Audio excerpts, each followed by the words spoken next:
get started. All right. Yeah, so she and I met her down there. I've been down there. So yeah, I met her. Yep, I saw Jack. Yeah, you too.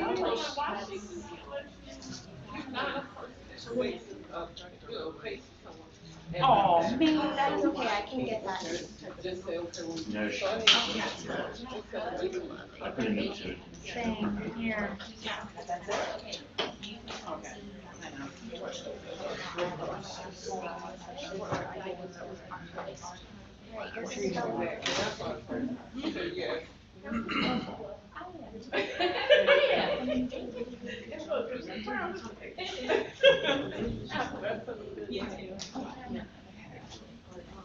We're ready, right? All right. Well, I'm so happy to be here. Oh my goodness, it's my first time in New Orleans, my first time in Louisiana. Oh, wow. Anybody here like to check off states? Like have a list? I have a list.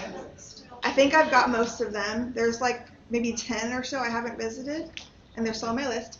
But I went out last night with some friends, and I had traditional Louisiana food. It was amazing. It was good. So I'm going to probably have some more tonight. I just love it. So this conference, I've been to a lot of coding conferences in my life for coding and billing, and I teach and I educate on those.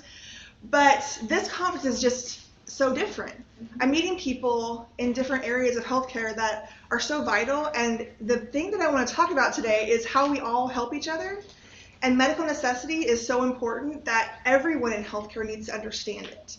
Now, I'm going to talk about ICD10 today. That's part of this presentation.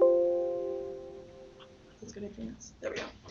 ICD10-CM, which is the, of course, data set that we use. And I will say we all know who the CDC is, right? Lately, the last couple of years, we definitely know who the CDC is. CDC, Medicare, CMS, Centers for Medicare and Medicaid Services, AHIMA, the American Health Information Management Association. There's several entities that come together and they decide the guidelines for ICD-10 services, or the data set we use. And CM is your clinical modification. Now, if you work in the hospital setting, you might see the acronym PCS on the end of that ICD-10, and that is for procedures. So what we're here to talk about today is the clinical modification. That's the diagnostic portion of ICD-10, right? So whenever you have to show medical necessity for your services, you have to attach an ICD-10 code. But my presentation today is really going to focus on defending that medical necessity, which is what ICD-10 does. But not just the code itself, it's the documentation. So we're going to talk about that. Documentation is so crucial, and we're all patients here. And I know some of you may not deal with codes every day. I have to just ask, raise your hand, do you code every day? Raise your hand. Or are you a coder? Do you deal with codes? I want to kind of know my audience here. Okay, so a few of you, which is good. But I'm going to talk to everyone as a patient today, because I'm a patient. We're all patients at one point or another. We need to understand how the services we get, how medical necessity is involved as a patient. I want everyone to understand when you go to the doctor, do you ask questions? Do you get involved in your care? Do you understand what they're ordering, why they're ordering it? Do you feel like you're getting a test for the right reasons? And coding, and Christine mentioned this in her presentation, I'm in orthopedics most of my career, so I tend to gravitate towards orthopedic examples, but knee pain. I really hope that they know what knee they're operating on. But so many times in my documentation, I get unspecified knee pain. And unspecified anything is bad, especially since Medicare it's been several years now where they really cracked down and they said, hey, we're not going to allow this unspecified code as the primary diagnosis any longer. There are some times, yes, where you have an unspecified code and it's something you can do about it. But there are many times, especially when ICD-10 came on the scene in 2015, where there was so more options now. We have more options, so we want to use them. I'm going backwards, guys. There we go. I flip this around. So just a little introduction for me. I am, of course, the Director of Education and Coding at OncoSpark. I have dealt with insurance companies and in general for 20 years. I know exactly what the things they've told me over the phone for that many years. I know all the excuses, all the reasons they may or may not pay for a code. I've talked to so many of them. So any denial you ever see, I know that denial and I know how to fight it. But again, we want to understand education is what I do, and so that's what I'm here to talk about, is how to be educated as a patient, how to educate your physicians, how to educate your staff, because it's so important. And if you like podcasts, I love my podcast. I know so many of us here have a podcast, but mine is Healthcare Crossroads. And occasionally we'll have special guests on the show. And this season we're going to be having some physicians and other individuals in healthcare. So I'm really excited for this podcast this season. Good documentation equals quality patient care. How many of you believe that? Raise your hand. Okay, thank you. Because let's say, for instance, you see your PCP, your primary care physician. They do a workup. Say you need this medication, but you're going to have to go see this physician, right, to take care of this problem. That physician is going to want to know, what are you here for? You know, I know we have a referral, right? The referral page is limited information, right? The basic diagnosis, why they want you to be seen. They're going to request records. What happens if they request those records from your PCP, your family physician, and they order something, but they are missing a piece, right? If you have a medication that you're on, but there's a missing piece, some vital information that they did not put in that documentation, how many times can that affect the patient's care they're about to receive? One missing piece of information can be life-threatening to a patient. So we need to know it's not just about getting paid. It's about the patient. It's about them not getting sent to the ER because they took a medication that there was a missing piece now from the documentation. So it's good care, right? And this is a good question, and I know, disclaimer alert, some of the things you're going to hear in this presentation are, going to be my opinion, and I will say right now, I'm going to tell you my opinion. I agree with physicians. I agree that a physician should be the one to decide what is medically necessary. We don't live in that world. The insurance company decides, in many ways, what is medically necessary. I work with physicians all the time. I'm their advocate. I'm a huge physician advocate. I love the physicians I've worked with, I build relationships with, and I still talk to some of them to this day. After being a consultant, I still talk to some of the surgeons I've worked with over the years. And how many of them have given me quotes from my articles, and I just love them, and I want to help them. But I also have to explain that in this situation we're in, either the patient's going to pay for the service or the insurance is going to pay for the service. And yes, the patients have worked really hard. They pay their paycheck every month to pay for that insurance, and we want to make sure that we help them. Be their advocates, understand their policy, understand what medical necessity is by the payer's determination. We know CMS, the Centers for Medicare and Medicaid Services, has their national coverage guidelines, and they have their local coverage guidelines, right? So we have these MAC carriers, there's regional contractors. I'm in Novitas region, I'm in the south. I also work with providers in Florida, so I know First Coast pretty well. I work in California sometimes, so I know Noridian. So I have to flip-flop back and forth between different MAC carriers, right, to see what their guidelines are. I code for spine surgeries a lot, and so I would have to look up the arthrodesis procedures. In one area, there's a policy. In another area, there's not. So it's basically the national coverage you go by, right? Or maybe there's just not much information, so you have to just hope that you've submitted medical necessity. But other times you are given specific criteria that you need to follow. And if you want to get paid by that insurance, you have to follow those. And again, something people miss is that on those policies, those specialty organizations, like AAOS, for instance, I follow them all the time, the American Academy of Orthopedic Surgery.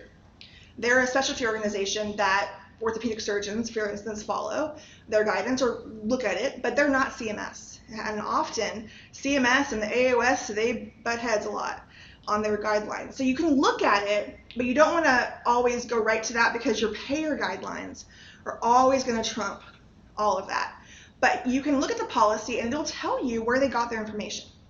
This policy, they have the citations. They tell you where they got the information for this policy, a lot of times from their manual, but other times they will mention organizations that they got their information from. So you can see that they're not just making it up.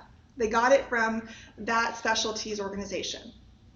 And the NCCI manual is another resource. So Medicare has their own guidelines, and they have the National Correct Coding Initiative. Does anybody not know what that is? Or does anybody know what that is?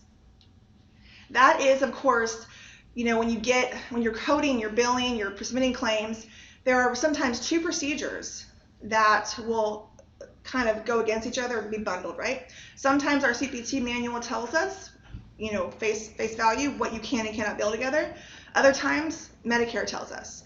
And so we have to learn that manual. We have to learn what Medicare wants and how they want it. It's convoluted, it's confusing. It's a lot of information for a biller, a coder, someone, and even your practice managers. Like, you have a hard time, I know, because you're having to deal with putting out fires here and here, having to help your revenue staff do this. And so if you're in practice management, you have a lot to keep an eye on. And then you have commercial payer coverage guidelines, of course. Sometimes they agree with Medicare, sometimes they don't. Sometimes they make up their own rules. Sometimes they tell us, modifier 25, you're going to have to start submitting records every time you submit one, right? Crazy. So you have to watch their letters. But they decide most of the time, right, what's medical necessity. Now, the impact. We all want to know the financial impact of our decisions in a medical practice. How many of you know what an RVU is? Okay, the relative value unit that's assigned to procedure code.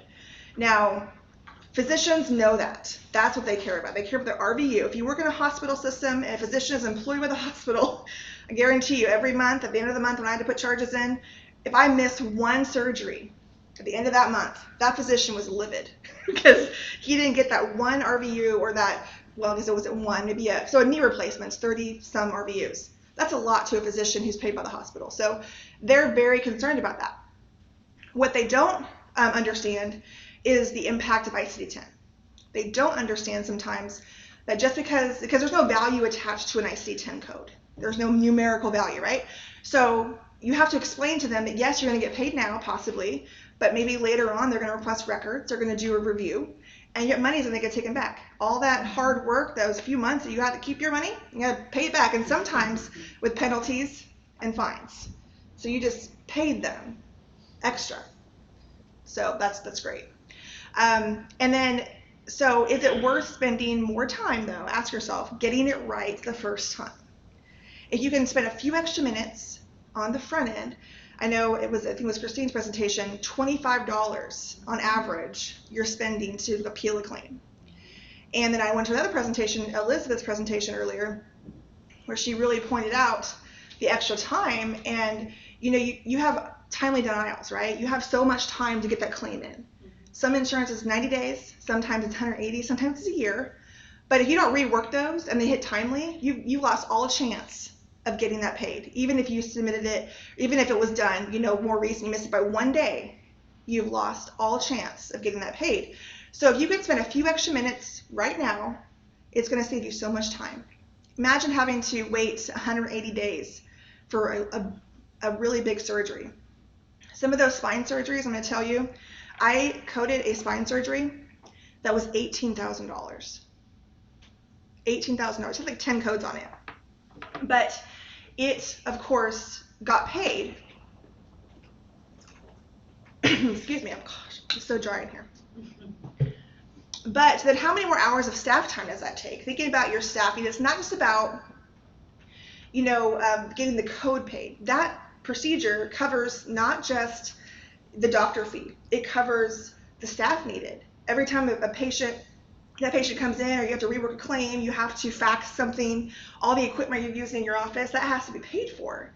So every time you miss an opportunity to get something paid or quickly, you're losing that opportunity. And you want to reduce your days in AR. That's really great. Sometimes I've seen claims sitting in a bucket for 120 days just because you forgot to add a modifier.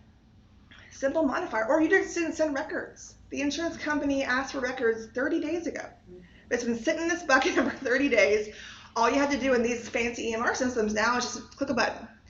And the one I worked in, it was really easy. It pulled in all the records, so I just found the right one, attached it, and sent it off. It was really easy.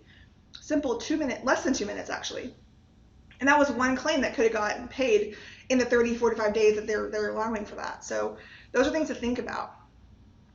And we all like data, at least I do.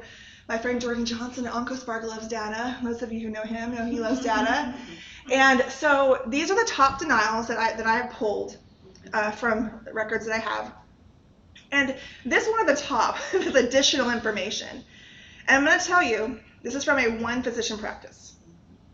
I understand if you have like 10, 15 physicians, $18,000 is not that much with that many physicians, right?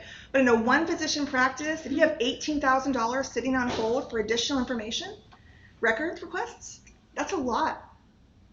And then you have authorizations. You know, $3,000 isn't horrible, but it's still $3,000 that you lost potentially for no authorization. And sometimes something super simple like duplicate claims happens. It happens. You just didn't follow the right procedure. And then medical necessity. Excuse me. $6,000 in medical necessity denials just sitting there. Now that's what I'm going to talk about today is the medical necessity part of that, those denials. But I want to show the cost, and this is, I hope you can see some of this, but if you look at some of these reasons, sometimes you need to dig a little deeper. To dig a little deeper and see the actual reasons behind those medical necessity denials. One report might tell you, yes, it's because of medical necessity, but you want to dig a little deeper because it gives you more information. Some of these EMR systems tell you a little bit more about that specific denial. LCD policies. Okay, so Christine talked about this in her presentation earlier, so it's great kind of getting me my feet wet here. So when it comes to these policies, you want to go to cms.gov, of course, you know, to find them directly. You can go on your local MAC website, of course, the Medicare Administrative Contractor website, Novitas, First Coast, Meridian, and you can search by the title or CPT code. I'm all about the CPT. I'm like, I know what my CPT code is. I'm going to type it in. It's going to pull up all of the codes or all the policies that affect that CPT. And of course, you're going to want to locate the revision date. Make sure you look to see how recent it was updated. Read all of the coverage guidelines. So they're going to tell you what's covered, why not, limitations, and documentation requirements. On a silver platter, they have given our physicians everything they need to know about how to get that service covered, if they document what they need to document. And so before the service is rendered, we want this to happen, before. And I have a lot of experience and a lot of success with my physicians because I was proactive. I didn't wait till it was on the other side of it, having to fight those denials. Say, okay, next time, document a specified abdominal pain. Instead of giving me R1 0.9, give me R1 0.11. Give me the right upper quadrant. It's an example of that. So I want more specificity. And you can show them the policy. I pull up the coding articles and I show them what codes are approved, specific codes, what diagnoses are approved for this procedure. So they can see it and they can have a more educated decision now. And yes, I know other insurance companies, you know, vary, but if you can base your documentation on Medicare, 9 times out of 10, your other payers are going to follow that, which they do, and you're going to be fine. So going by Medicare's guidelines is always better. Even if you're not billing a Medicare payer, you're most likely going to have that coverage and have that clear documentation. That's just my 2 cents. Now I'm going to pull up some specific LCD policies that I use a lot. And the reason I'm using routine foot care is because it's a good example of something that's statutorily excluded, but in certain instances it is covered. And in order to know how to get it covered, you have to read the policy. I think a lot of people miss the reading part. They know there's a policy, right?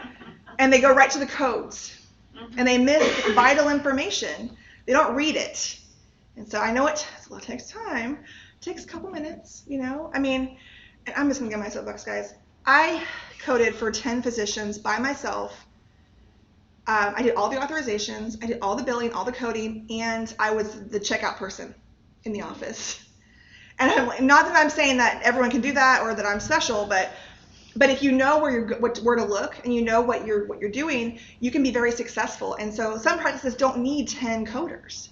Some of these large facilities don't need that many coders, but are they being efficient? Because we think about the lack of, you know, it takes time to do this, but if you know exactly where it is, know what you're looking for, it doesn't take that long to get through it. It's not very much time you can spend on this. So know what the coverage indications are. So they'll tell you, okay, these are the indications. We expect that a patient may have to have these things done. They may have to have their nails clipped. They have the, you know, a patient who's diabetic and has these conditions, it's dangerous for them to cut their own nails, right? And actually, a while back, I discovered something I didn't know, that I'm glad I knew it now, that even some manicurists, so you go to the nail salon, and they find out you have diabetes, they won't even see you. Like, it's a legal thing for them. Like, they can't cut your nails or can't give you a pedicure or a manicure. So you have to you have to know that too, that, you know, it's dangerous for them. They could really hurt themselves, and these conditions here listed at the bottom are reasons why Medicare, I said, okay, according to our policy manual there, you can look up the IOM, the Internet Only Manual, and it says these conditions, of course, are covered, but we have to have the right documentation, right? So the limitations, they do yell out to us this little article here. That routine foot care article A52996, that's the coding one. That's where the codes are. So you can see the codes, right? So you have to know the guidelines first, the limitations, what you're limited by, right? Then you go to the article. You're going to confirm your group 1 codes. If you go to the article, you're going to see this first. This is the group 1 that tells you what CPT codes are in this policy, right? So I know I'm going to do routine foot care. I have to have one of these codes to describe that service. But the ICD-10 codes have to follow their group. So group 1, right? And here are my group 1 ICD-10 codes. Just as a snippet, there's like a ton of them. But you want to match it, right? And then sometimes they're going to give you like criteria. They have a little asterisk right there. They'll have other information for you. It says, when the patient's condition is one of these designated by asterisk, routine procedures are covered only if the patient is under the active care of a doctor of medicine or osteopathy who documents the condition. Big deal with routine foot care. We get denials all the time. We forget to put the PCP, the person who referred them, and the last date they saw the PCP. You will get denials every time in podiatry if you don't have that information on the claim. And so that information will not be known to you unless you read the policy. And that's where that information is found. So I know my CPT code. I have my diagnosis code, right? But maybe it's something that I know it's just not covered, Medicare says it's not covered, or I don't have the medical necessity to back it up. But I still feel personally, as a physician, say I'm a physician, that my patient needs that service. So I'm going to say, okay, your insurance does not cover this, but I feel you still need it. If you want to have this covered or have this done, you can choose to pay for it. You give them the options. I just want to give you a disclaimer here. This form is filled out incorrectly a lot. How many of you here work in the office know how to fill this form out? A few of you, okay. So it's important, and they give you instructions, so just make sure it's filled out completely and everything's filled out, because if it's a legal document. So you need to be able to fill it out correctly, because if it's not filled out correctly, it's not valid. So just make sure it's filled out correctly. So they know how much you're charging and what options they're going to have there. And now I'm going to talk about coders, which is what I am, what many of my friends are. And, you know, for you physicians out there, or even just those that are wanting to understand coding a little bit better, I just want to give you a little 101 on what a coder does every day, or what they're supposed to do, right? Now, I know there are people out there who just want to go into a job, they just want to put data in the computer and call themselves coders. That is not what a coder does. A coder has to understand the codes, right? And at times, yes, they do have to put the codes in the computer. But many times, they're just telling the billers what the codes are, and then the billers put that in. So coders have to do so much more than just decide the code, because that decision involves more than just picking a code out of a book. You have to know the insurance policies, you have to know the documentation. Does it match what that code says? Do I need a modifier? Because in some instances, the documentation isn't fully describing that CPT code, but it's close, right? It's gotten close enough, and we have modifiers that tell the insurance, yes, we started this procedure, we couldn't finish it, we want to get paid for what we did complete. Or maybe we have a procedure that includes evaluation and management services normally, but we want to tell the insurance, I went over and above. I talked to the patient about this, this, and this, so yes, I performed this procedure, but I also want to get paid for this evaluation management that's not part of that service, and I want to get paid for it. So those are things to think about. The coders have to know all those things. They have to know specifically those official ICD-10 guidelines. Now, my good friend Sean Weiss will always say, guidelines are guidelines, but they're not law. And that's true. They are not law. What is law is CMS. That's a law. What they tell you is the law, right? The government, what they say, that's a law. But the guidelines are created by some of those entities. So CMS does have a say as to what the guidelines are, but they're just guidelines. We need to follow them because best practice is to follow them. It's going to, of course, lead to the best outcome, right? but we need to understand them, right? So I'm going to give you a little bit of a lesson today, and for those of you who don't know coding very well, I'm going to try to explain it the best I can, what it means, what these guidelines mean. But always give feedback to your provider.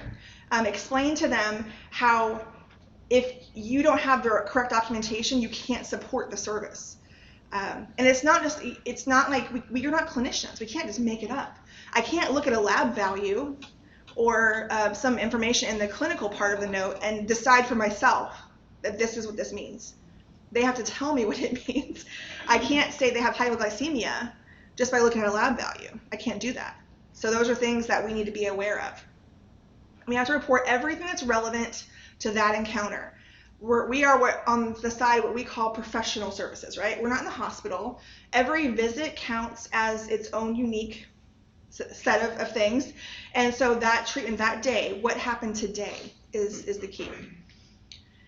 So one of the guidelines that we have to follow as coders is selecting the first listed condition. We have to know what goes first in the claim. And that's important because the first diagnosis can affect the entire outcome of that claim, if it gets paid initially or not, or maybe gets stuck and rerouted and you have to appeal it or reconsideration, right?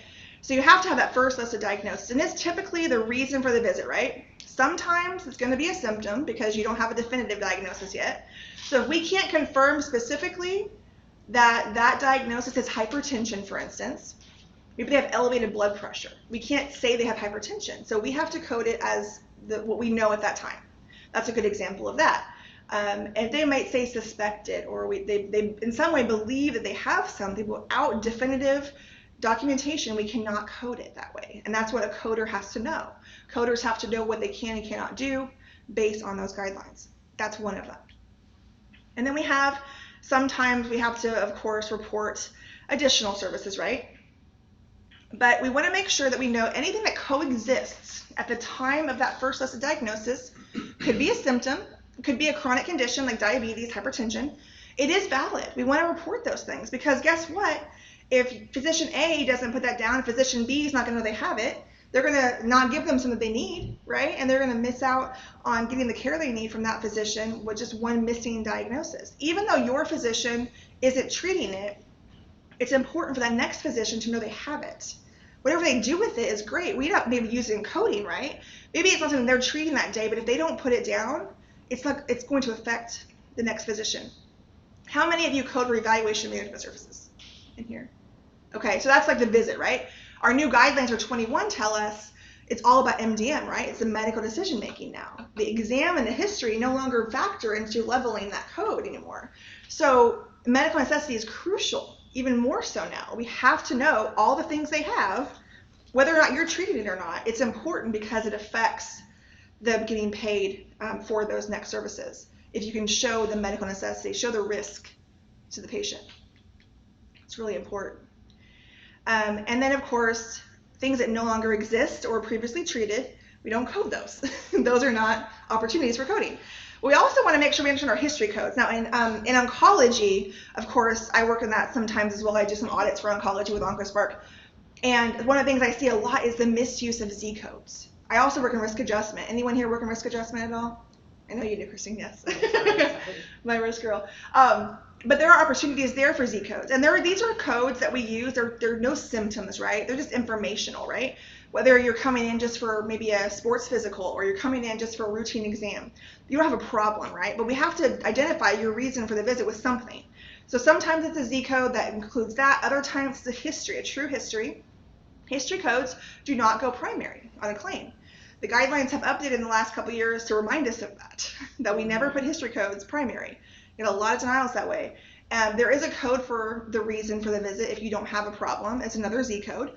But history codes can be used as secondary if the historical condition has an impact, right, or in the current care. Breast cancer is a good example. I work in plastic surgery a lot, so I deal with the breast cancer a lot. And we see the fact that we have to know their estrogen receptor status. We have to know the history of the breast cancer. We have to know, okay, they're going to remove both breasts. One of them is prophylactic. One of them is being done because they have the cancer. We have to report the right diagnosis on the right side because that's really going to tell them, why is the patient getting this breast removed if they don't have cancer in it, right? Well, what's the reason? I need to know that. So that's what these codes do. And the history codes, they had breast cancer on the left, but they have a history in the right. That history in the right gives them, that medical necessity to say, hey, we're concerned about the other breast, so we have to show that they have the history of cancer, right? That's where that comes into play.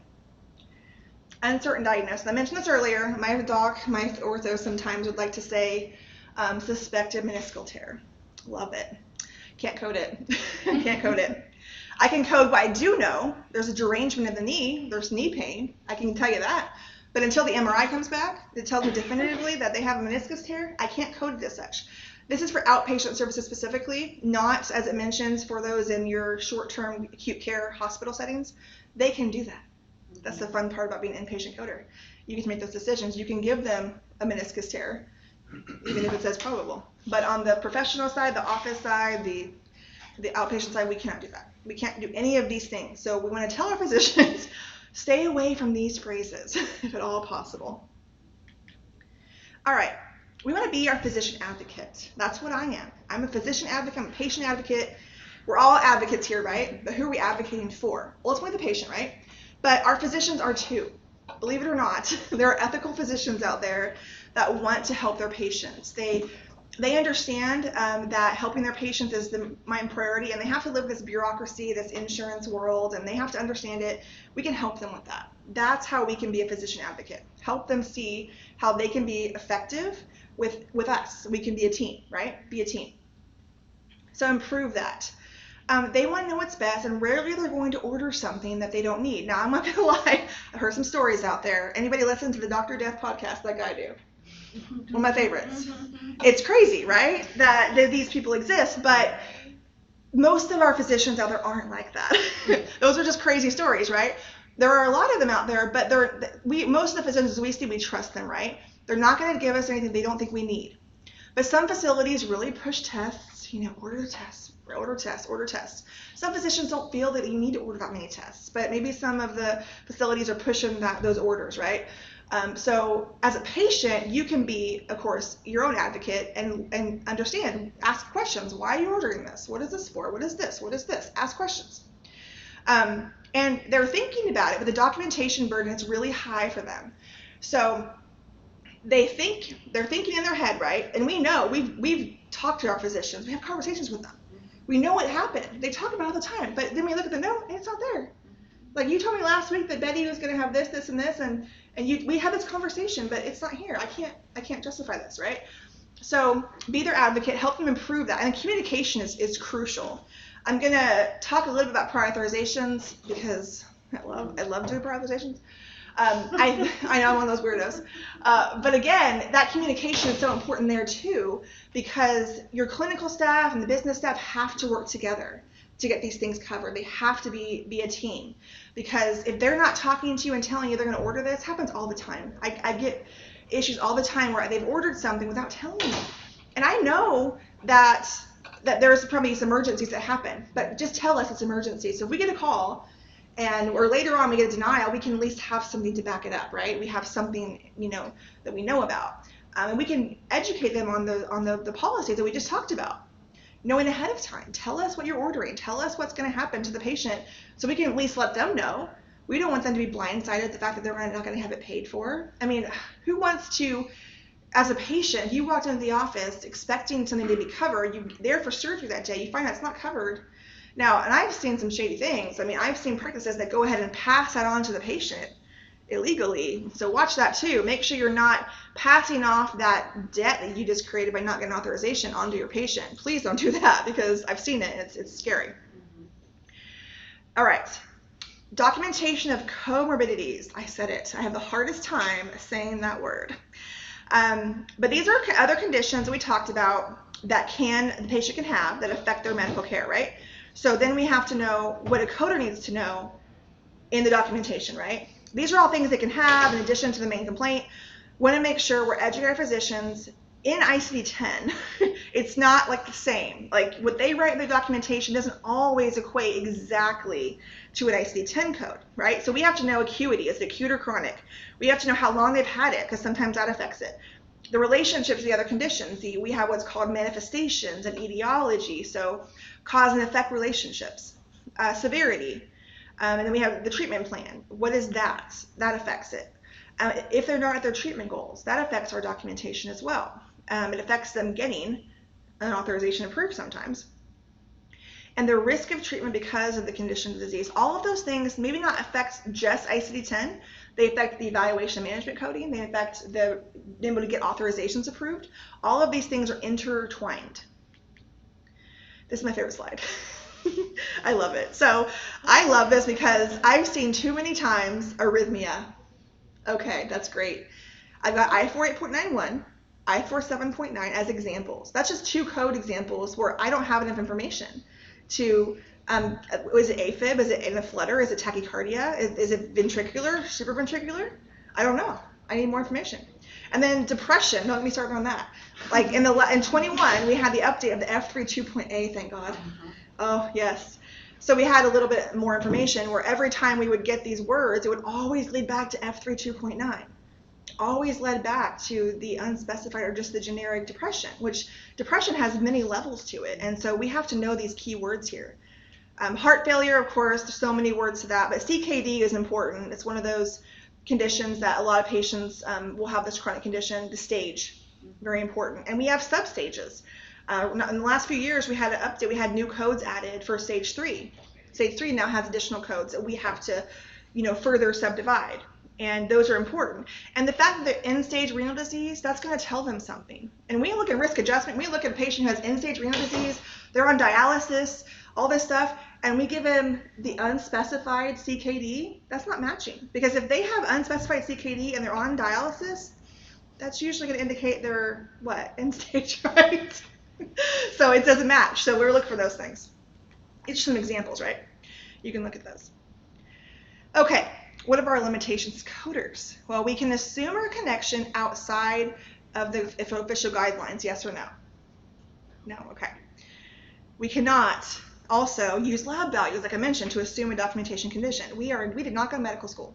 Now I'm going to say, in my 20 years, I've learned a lot about the human body, and I have learned a lot about disease process, and I can have some awesome intellectual, adult conversations with my physicians that I work with, and it's fun. I enjoy it. I enjoy talking to them about what they know, and I learn from them. Those are the conversations I like to have, but I can't bill it that way. I have to get their input, right? Their NPI and their tax ID is on that claim form, right? So I'm not mine. My social security number's not on there. So it's them. They're responsible for everything that goes out in the claim, right? Whether they believe it or not. And using a more specific code that is not documented clearly. I see it all the time. Well, there's an LCD policy. This code will work. It's close, but I'll just put it on there. It's a better code, right? So, but it's not accurate. That's fraud, guys. Very, very plain and simple. This is an example of the up and down arrows. I love seeing these in documentation. Arrow up cholesterol means they have high cholesterol, right? Yeah, no. Not to a coder. And any auditor or insurance company that gets that, they're going to be like, no, it's not going to fly. Not going to fly. Do not code it that way because that's not, we have no idea what arrow up cholesterol means. Not going to happen. And what we document tells the story. We have to know that, right? So we have to know specifically the body part. Where is it at? We hope you know what side. We really do. Please don't operate on the left knee when the right knee is affected. Please don't do that. And even like using our modifiers, we have to know the anatomy because sometimes we have to know if it's a non-contiguous site, if it's a site that touches really closely to another site, we know we can add a modifier or we can't, right? A lesion is malignant, benign, or what's the morphology of it? Oncology people, anybody here at oncology? I know there's a few here. So yeah, I mean, it's important. We have to know those things. We can't just say, we don't want to give them cancer if they don't have cancer, or we don't want to call it malignant if it's not. We need to know how to apply those things. And then the treatment, what are we going to do for that, right? We need to understand, is it going to be surgery, chemotherapy, radiation, brachytherapy? And the diagnosis does affect that because what we order it for, the reason we order it affects us getting coverage, whether it's the authorization. Authorization is huge in oncology. It's probably one of the most, the number one authorized service in healthcare is oncology services. So we need to understand how our physicians document how it affects our job, right? Like we want to help them get paid, but there's only so much we could do, right? And then, of course, is it current or history? I have a lot of physicians that still, they don't understand from a coding aspect what history is. To them, a patient still has it forever. Mm-hmm. They think it's forever cancer because they had it at one time. And we have to explain, once that's been eradicated and you're no longer doing any chemo, you're not doing medication, you're not doing anything at that site anymore, it's a true history. So be careful with that. We don't want to give the patient cancer forever. We don't want that on their claim forever. We want to make sure we're showing that they have met that point that in their life where they are cancer-free, at least for right now, right? There could come back, but at that point they are considered having a history, right? Until that point, which we hope never happens. Orthopedic documentation. So again, same rules apply. We need to know the body part. Laterality is super huge. And now in our guidelines, it's so nice that they have told us that we can actually use other areas of the note and other clinicians' documentation to justify laterality, right? So we can pull that from other places, which is really nice. And for fractures, okay, so 2020, I was stupid, and I tripped over my laptop cord. It was not where it should have been. I suffered a trimallear fracture. Not going to bore you with how gruesome that injury was, but I knew how to code my own chart, but I couldn't look at it. But I made sure that they documented the right one because I knew what it was. But I had to know, the coder that actually coded it, she had to know the location, the type, the pattern, was it displaced, non-displaced. These are all things that they have to document. Mine was definitely displaced. It was not any way together. So that was an important detail. They need to be in the documentation. And then the diagnosis is really important, right? And sometimes we have conditions that aren't injury, right? They're a medical diagnosis. They're from a disease process that happened previously, or maybe they have osteoporosis. They have other degenerative diseases that cause these conditions. So we have to know several things about them. I will say personally, when I look at some documentation that I've seen, sometimes I've seen coders that don't understand the secondary type of word there. And if the physician doesn't say secondary, it doesn't have to say secondary, but we have to know that secondary means it's caused by a disease. They may word it differently. They may word it a different way, but it still means the same thing. So be aware of triggering your physicians by saying that's wrong, that's wrong, that's wrong. They're doing it right. We just have to interpret it correctly. And that's where we have to be educated and know what the documentation is actually saying. It's not going to repeat word for word what your ICD10 code book says. And then the injury details, episode of care, site, where did it happen? ICD10 has these external cause codes. How many of us love external cause codes? I know, we're weird, right? No, but this tells a story, right? It tells them, and this is really for the purposes of who pays, right? If it happened at work, they want to know because work comp's going to cover it now, right?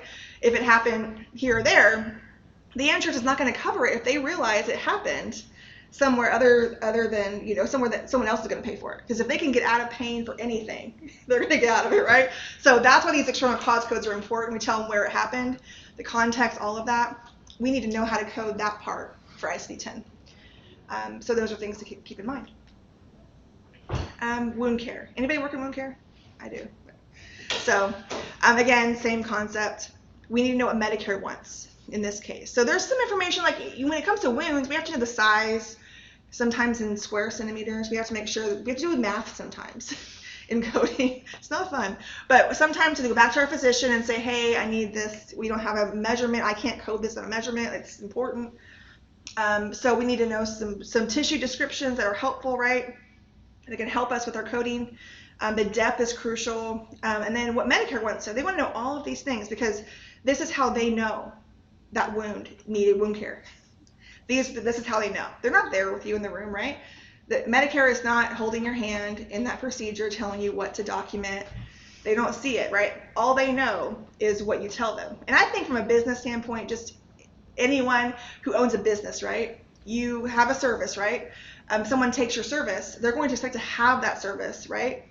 And they're going to want to expect that they're getting what they paid for. Medicare is paying for this stuff. They're like, I'm going to shell out the cash. Instead of the patient paying, I'm going to pay. Or any insurance, I'm going to pay, right?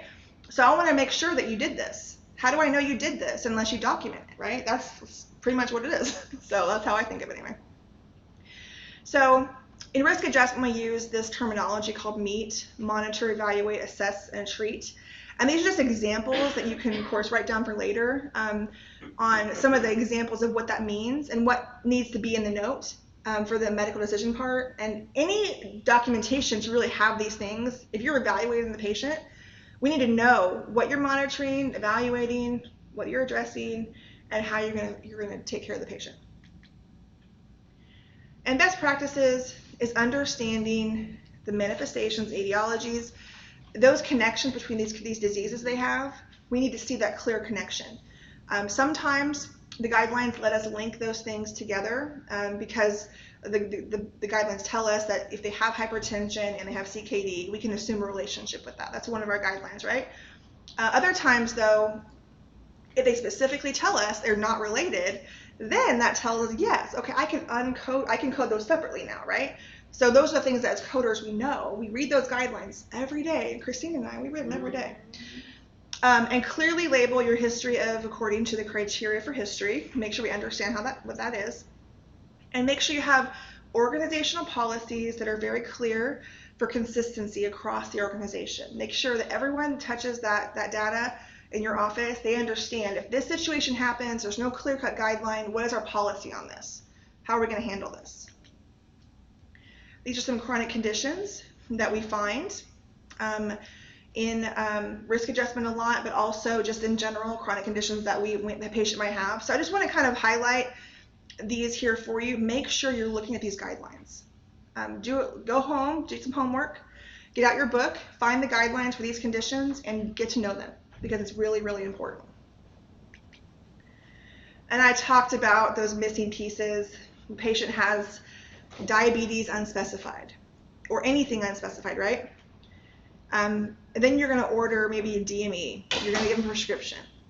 There's labs, different things, right? So you're going to order these things, but the idea that you have an unspecified diagnosis, no complication there, when you're ordering these services, there's something missing. Because why would you order these services if they had no complications? In risk adjustment, that's what we look at. We're looking for opportunities to query the physician. This is what we're looking for. And that's what we call suspect logic, right? We suspect. And I just want to give you a little financial slide real quick here. This is fun for risk adjustment. I love this because ultimately risk adjustment exists, and this is ICD-10 based, because there are certain funds set aside for these patients from Medicare, right? And so they look at the data they've received to see how much to allocate for a given patient. But if we're missing diagnosis, we're inadvertently telling the insurance company they don't need as many funds as they really do, right? So you could be going from $5,000 to $16,000, but you missed all these opportunities. You didn't give them those factors that tell the insurance, yes, they need more funds.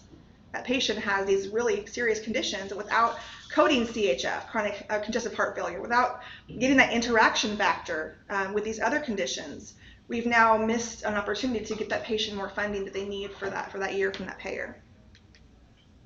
So follow the roadmap to clean claims. We want to make sure we get clean claims, but it's not about just the procedure. Remember, that's what we're here. We're talking about the medical necessity.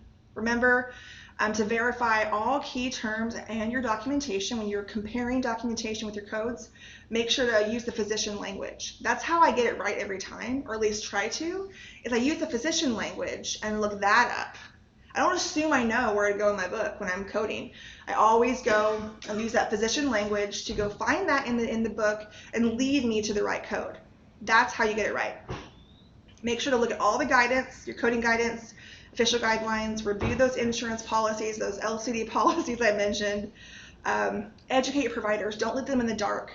They want to know. I mean, believe it or not, I've had some physician education sessions and I've had questions. They're asking me about denials. They ask me about diagnosis, about LCD policies, and I think it's great when physicians get involved like that and they want to know. So let's help them. And appeal the medical necessity denials that are based on coverage guidelines. Insurance companies don't always get it right, guys. They don't always get it right. Sometimes they miss something, and their policy will tell us that. So if we know it well enough, we'll see that denial that, nope, I know that's right. I have the policy right in front of me. use some of the language in their policy when you appeal that in your appeal letter. Make sure to use some of that language. That language will bring it back to their minds, hopefully. Even tell them what policy it's in. Give them that. Your policy states this. And so I'm going to fight this tonight.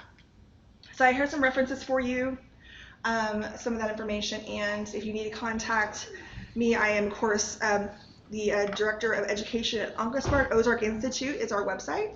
So you can go to ozarkinstitute.oncospark.com if you have to contact me or any education. Any questions? We have like 5 minutes, right? Actually, 10. 2:50. Yeah, about 5 minutes before we have to leave here. Any questions? Comments? Yes, ma'am. Christine? What's the best way to talk to our providers about those LCDs? How should we show them that although they want to get something covered by the insurance company has those guidelines set in place, and that's what we need to prove in documentation to get it paid? How do you have that conversation? Well, I've had this conversation. So we have a question here, how to talk to our physicians about these policies.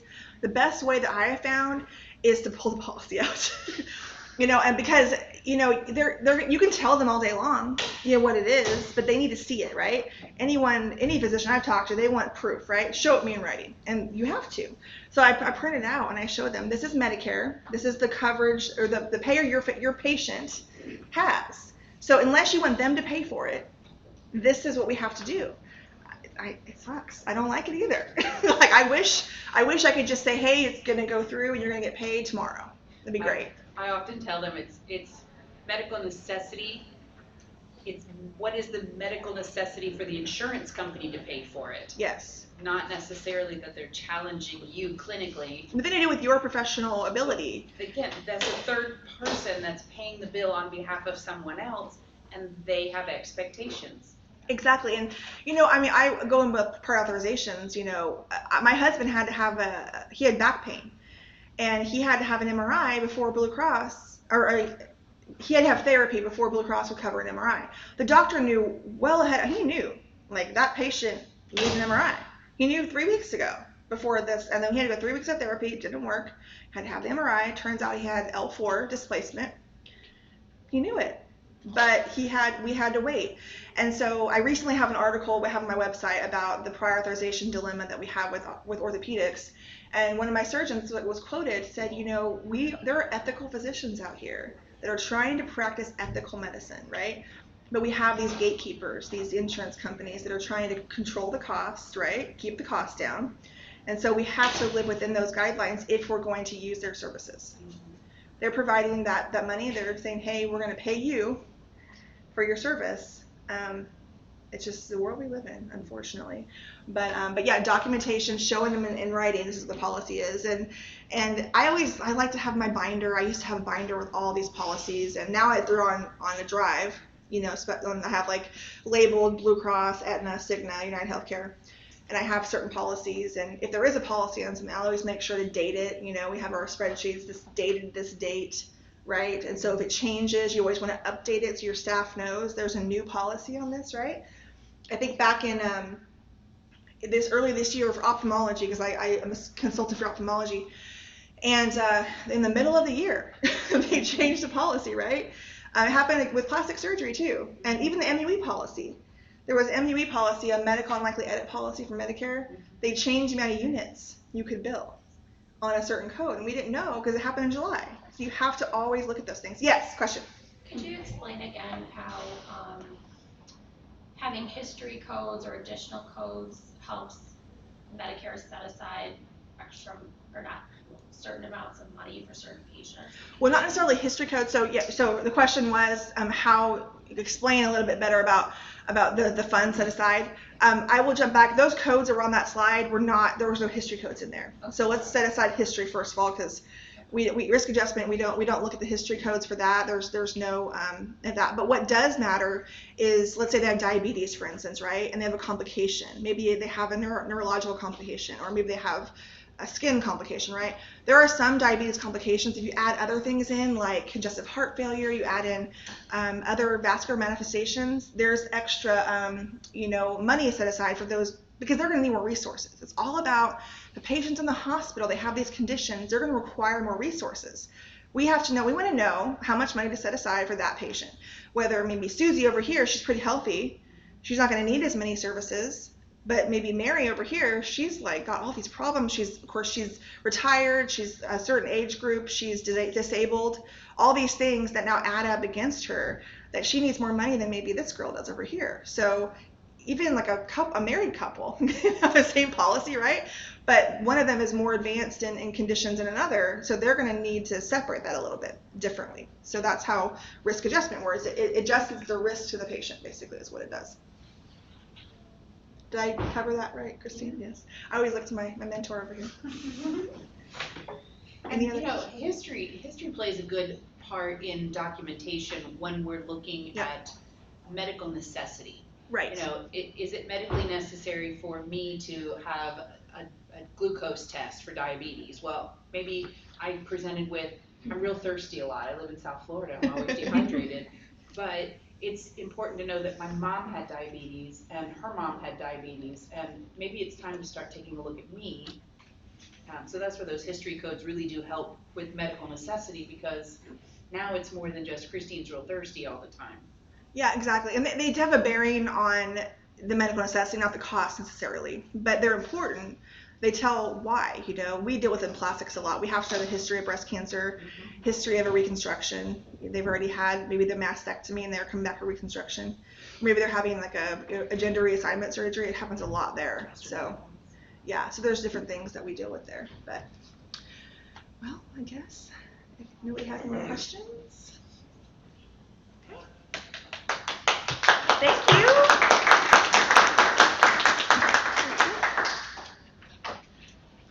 Oh, that was fun. Great